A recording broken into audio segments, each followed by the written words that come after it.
Tusalie katika taarifa hiyo kwamba tangu tarehe 1 Oktoba wakati wanaharakati wa Kenya Bob Njagi na Nicholas Oyoo walipotekwa nyara nchini Uganda wakiwa katika kampeni za kiongozi upinzani Bobi Wine, mfululizo wa matukio yaliyofuata katika harakati za kutafuta kuachiliwa kwao umekuwa na athari kubwa kwa wanaharakati wenyewe, familia zao, lakini pia serikali ya Kenya. Kutoweka kwao kumefufua upya maswali kuhusu uhusiano wa kidiplomasia na ushirikiano kati ya serikali za Kenya na Uganda.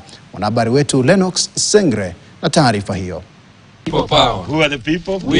Wakati wanaharakati Bob Njagi na Nicholas Oyoo waliondoka Kenya tarehe 29 Septemba mwaka 2025, hawakutarajia mkasa uliokuwa ukiwasubiri katika nchi jirani ya Uganda.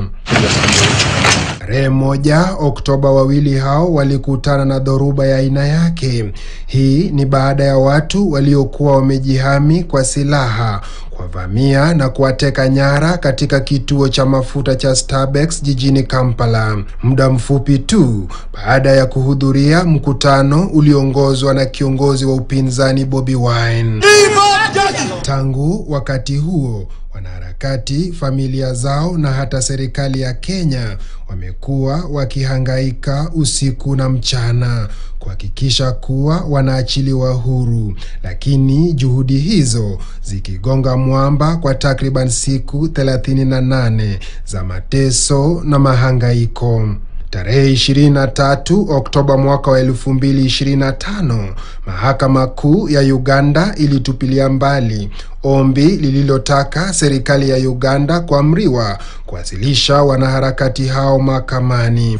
Two Kenyans can't disappear while in Uganda. Katika uamuzi wake, Jaji Simon Peter Kinobe alisema kuwa polisi ya Uganda na jeshi ya nchi hiyo walitekeleza maagizo ya mahakama kwa kueleza kuwa wawili hao hawako mikononi mwao, hivyo basi kufanya kesi ya habeas corpus kuwa ni batili. We have established that he is alive despite the fact that other people are saying other things. Wiki iliyopita tena wanaharakati walipiga hodi katika ubalozi wa Uganda jijini Nairobi wakidai majibu. Hapa serikali ya Uganda ikichagua kuwa bado. Kwa kama kunistua niko kwa oxygen.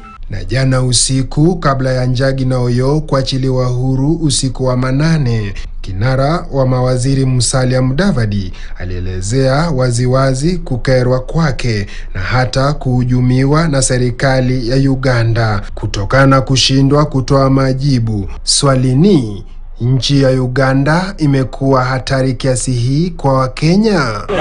Lennox Sengre, runinga ya KTN. Na tusonge mbele mtazamaji. Mbuga ya wanyama ya kitaifa